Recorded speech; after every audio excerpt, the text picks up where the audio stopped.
बताना, मैं आपके लिए इतनी मेहनत करती हूँ, आप लोग देख के चले जाते हो कमेंट। और आप एक बार फॉर्म फिल करिए, एंट्रेंस एग्जाम दीजिए, फिर एंट्रेंस एग्जाम में आपके कितने नंबर आते हैं उसके अकॉर्डिंग आपको। आप सभी को मेरा सादर प्रणाम, स्वागत करती हूँ आप सबका अपने YouTube चैनल पर। आशा और उम्मीद करती हूँ आप सब लोग जहाँ होंगे अच्छे होंगे, मैं भी एकदम अच्छी हूँ। आज के व्लॉग की शुरुआत हो रही है सुबह से। बाकी मेरा नाश्ता हो चुका है दोस्तों, और दिन के लंच की तैयारी कर रही हूँ, झाड़ू पोछा थोड़ा बहुत पढ़ाई करते करते कब दिन हो जाता है पता ही नहीं लगता है। बाकी रही आज के मौसम की बात दोस्तों, तो मौसम बहुत बढ़िया हो रखा है। आज सुबह से धूप खिली हुई है, बारिश नहीं है, हल्के फुल्के बादल भी लग रहे हैं अब दिन में, लेकिन सुबह अच्छी धूप खिल रखी थी।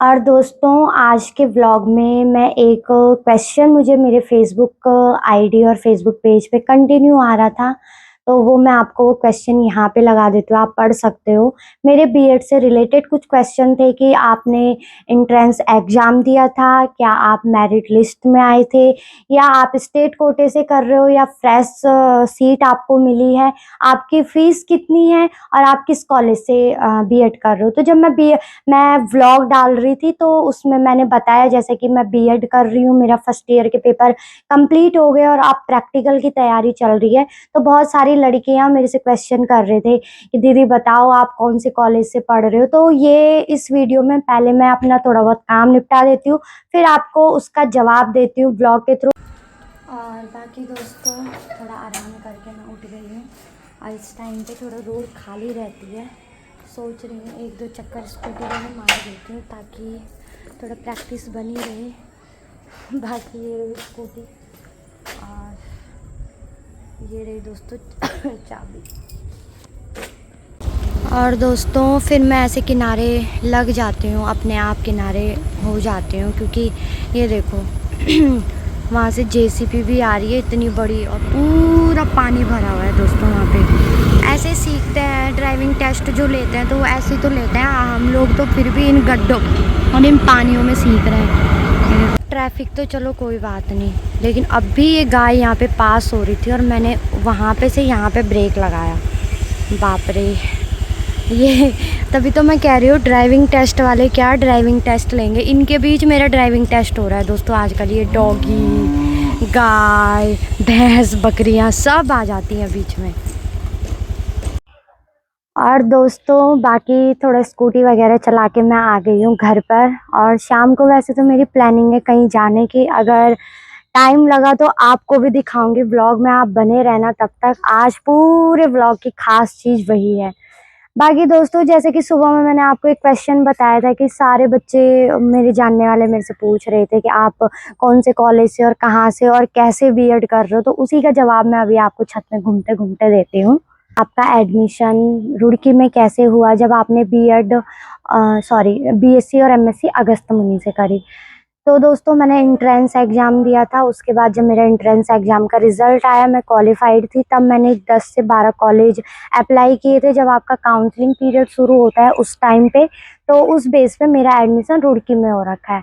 और आप कह रहे थे कि आपने बीएससी एमएससी अगस्त मुनि से करी है, तो आपने बीएड अगस्त मुनि से क्यों नहीं डाला। क्योंकि दोस्तों मेरी जस्ट उसके बाद मेरी शादी होनी थी, तो वहाँ से मेरा ससुराल यहाँ है, तो वहाँ से अप्लाई करना पॉसिबल नहीं हो पाया। तो मैंने फिर यहाँ से 10 से 12 कॉलेज अप्लाई किए थे। जब आपका काउंसलिंग पीरियड स्टार्ट होता है, पता ही होगा वैसे तो आपको, तो उस टाइम पे आप वहाँ पे कॉलेज फिल करते हो कि आपको कहाँ चाहिए। तो मैंने रुड़की, ऋषिकेश और देहरादून इसी एरिया में फिल किए थे कॉलेज, क्योंकि ये ऋषिकेश यानी कि मेरे ससुराल से नज़दीक था।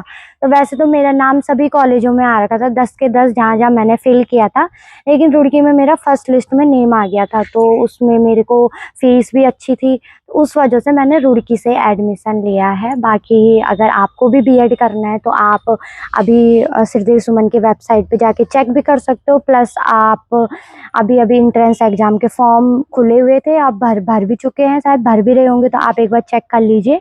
और आप एक बार फॉर्म फिल करिए, एंट्रेंस एग्ज़ाम दीजिए, फिर एंट्रेंस एग्ज़ाम में आपके कितने नंबर आते हैं उसके अकॉर्डिंग आपको कॉलेज मिलेगा। अगर बहुत अच्छी नंबर आती हैं तो आपको फिर फ्रेश सीट भी मिल सकती है, स्टेट कोटे में भी पढ़ सकता है आपका नंबर। अगर मीडियम टाइप की नंबर आए, एवरेज नंबर आए, तो आपको कोई भी सेमी गवर्नमेंट कॉलेज, अर्ध शासकीय महाविद्यालय या विद्यालय जो भी होता है कॉलेज, वो आपको ले लेगा इजीली। तो एक बार आप एंट्रेंस एग्जाम दे दीजिए। बाकी रही दोस्तों नोट्स की बात, जो आप पूछ रहे थे कमेंट बॉक्स में आपने पूछा था, तो नोट्स मैंने बनाए तो थे, लेकिन शादी के बाद पता नहीं इधर उधर हो गए। बाकी मैं यही कहना चाहूंगी, उसकी एक बुक आती है और उसमें सिलेबस, चुनिंदा सिलेबस रहता है, 9 to 10 आता है।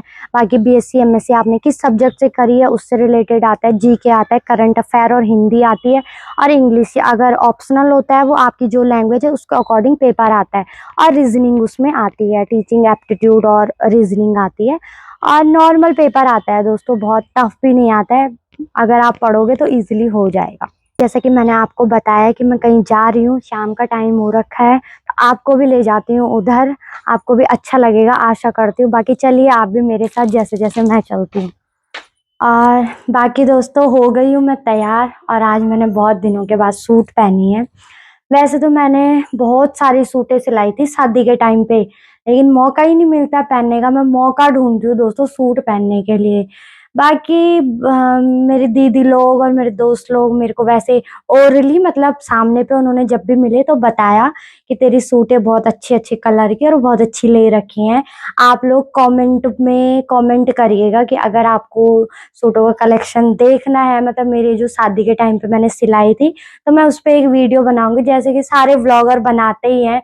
मुझे तो वैसे आता नहीं है, लेकिन मैं खुद से नहीं बनाऊंगी क्योंकि फिर वो मेरे को गंदा सा लगता है। आप एक बार खूब सारे कमेंट करना है कि आपको सूटों का कलेक्शन देखना है, तो मैं पक्का वीडियो लेके आऊंगी। और इतना मैं बता दूं कि आप लोगों को पता ही होगा, इससे पहले मैं स्कूल में भी पढ़ाती थी और उस टाइम पे भी मैं सूट ही पहनती थी ज्यादा। फिर जो मेरे प्रोग्राम भी होते हैं, कवि सम्मेलन वगैरह, तो उनमें भी मैं सूट पहनती हूँ। तो मैं सूटों के बहुत अच्छी शौकीन हूँ, मेरे पास अच्छा खासा कलेक्शन है दोस्तों। अगर आपको देखना है तो कमेंट जरूर करिएगा। बाकी चलते हैं।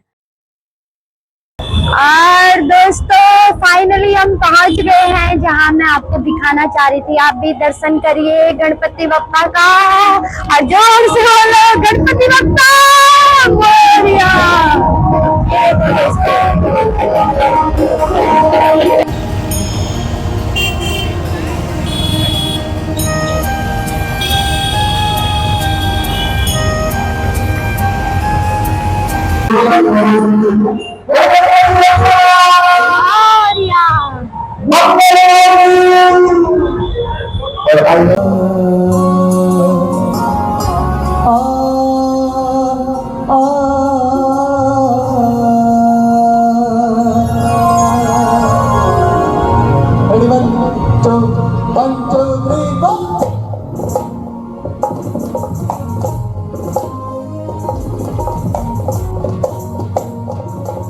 आप सभी को भी गणेश चतुर्थी की बहुत बहुत शुभकामनाएं। और ऋषिकेश में बहुत ही भव्य और दिव्य तरीके से देख सकते हो आप, यहाँ पे भगवान गणेश जी के लिए गणेश चतुर्थी मनाई जा रही है और बहुत सुंदर सजा भी रखा है।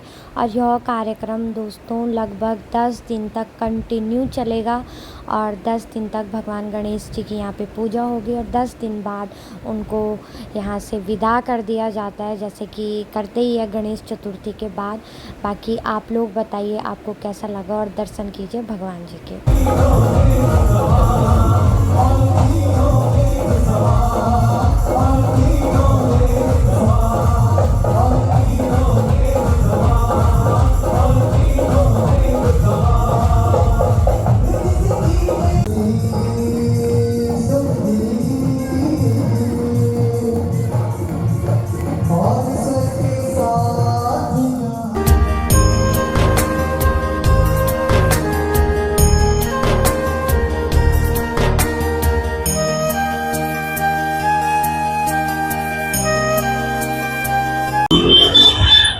और दोस्तों पहुंच गए हम यहाँ पे। बाकी मैंने आपको यहाँ की डेकोरेशन तो दिखाई थी, जैसे कि मैं आपको बता रही थी कि मैं आपको बहुत सुंदर जगह ले जा रही हूँ। आप भी दर्शन कीजिए गणपति बप्पा का, और अन्नू का थैंक यू करो, अन्नू लेके आया मुझे इधर। दर्शन करके हम आते हैं। अब चलते हैं घर की ओर, टाइम भी हो गया है। आशा करती हूँ कि आपको अच्छा लगा होगा गणपति बापा के दर्शन करके। और यहाँ पे बहुत सुंदर डेकोरेशन हो रखी है ऋषिकेश में। और ऋषिकेश तो वैसे जैसे कि मैंने आपको बोला स्वर्ग है दोस्तों, स्वर्ग। यहाँ हर एक फंक्शन को बहुत प्यार से मनाया जाता है। बाकी आगे है, चलते हैं। अरे यार उस टाइम पे यहाँ पे ना ये हवा में आई मैं, हाथ पे भी लग गई, उंगली पे भी लग गई।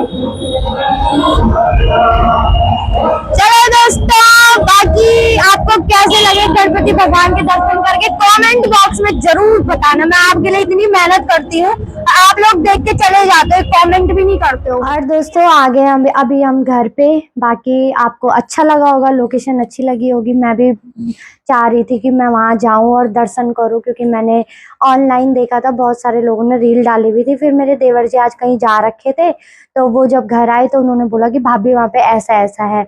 तो हमने कहा चलो देखेंगे। मुझे लगा नॉर्मली होगा, लेकिन जब वहां गए और वहां की जो वाइब्स थी, वहां का जो वातावरण था बहुत ही पॉजिटिव था उस टाइम पे। आपको ब्लॉग में देखने को मिल ही रहा होगा। कभी कभी ऐसा जाना भी चाहिए। बाकी तो दोस्तों ऋषिकेश में तो ऐसे पता नहीं कितने डेस्टिनेशन है जहाँ हम जा सकते हैं। मैं आपको जैसे बता ही रही थी, राम झूला, लक्ष्मण झूला, परमार्थ निकेतन, त्रिवेणी घाट वगैरह। धीरे धीरे करके आपको बताऊंगी। पहले आप थोड़ा व्लॉग को प्यार तो दीजिए, लाइक तो करो, कमेंट तो करो, उसके बाद ये सारी चीजें आपको एक एक करके दिखाऊंगी। बाकी आपको बता दूं कि कहाँ पे आज हम गए थे, किस रोड पे गए थे। वो पंडाल जो लगा हुआ है वो ऋषिकेश में तिलक रोड पे लगा हुआ है। आप अंदर की तरफ जाएंगे यदि गली में तो आपको सीधे देखने को मिल जाएगा। बाकी जो लोग ऋषिकेश में जरूर जाइएगा, बहुत सुंदर सजावट कर रखी है उन्होंने। बाकी आज के व्लॉग को यहीं पे एंड करती हूँ दोस्तों। आशा और उम्मीद करती हूँ कि आपको व्लॉग पसंद आ रहे होंगे तो लाइक करें, शेयर करें, कमेंट करना बिल्कुल ना भूले। आप भले लाइक ना करो, शेयर ना करो, लेकिन कमेंट जरूर करो ताकि मुझे पता लगे व्लॉग कैसे बन रहे हैं। बाकी दोस्तों जाते जाते आप सबके लिए एक सवाल छोड़ के जा रही हूँ कि जब मैंने व्लॉग की शुरुआत करी थी तब से 10-15 व्लॉग जितने भी आए हैं और आज और कल के व्लॉग में क्या आपको थोड़ा बहुत कुछ अंतर डिफरेंस देखने को मिल रहा है? यदि मिल रहा है तो क्या मिल रहा है, और अच्छा अंतर है या खराब अंतर है, जरूर कमेंट में बताइएगा। तब तक के लिए बाय बाय।